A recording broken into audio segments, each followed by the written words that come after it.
Bonjour, j'ai le plaisir de recevoir Frédéric Denieux-Devabre. Vous êtes le managing partner, cofondateur du cabinet Arsène Taxant, présent en France et dans 50 pays.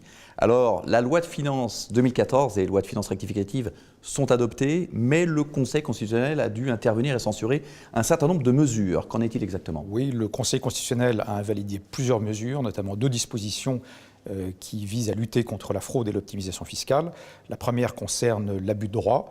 Le texte souhaitait élargir le champ d'application à la notion de but principalement fiscal versus une notion de but exclusivement fiscal. Et le Conseil constitutionnel a considéré que ceci donnerait un pouvoir d'interprétation trop important à l'administration fiscale.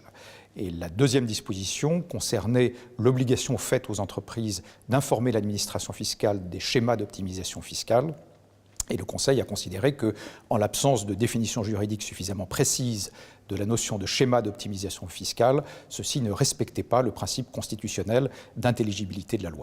Autre sujet qui fait couler beaucoup d'encre, les prix de transfert avec des sanctions très lourdes, qui étaient prévues en tout cas au début. Le texte prévoyait une amende de 5 pour 1000 du chiffre d'affaires pour les entreprises qui ne respectaient pas des obligations documentaires. Et là, le Conseil a considéré qu'il y avait une disproportion entre la sanction et le fait de ne pas respecter des obligations simplement documentaires. Alors, in fine, quel bilan tirez-vous de cette loi de finances 2014 ? Un texte qui crée de nouvelles contraintes sur les entreprises, nouvelles limites à la déduction des charges financières, taxes sur les hauts revenus, etc.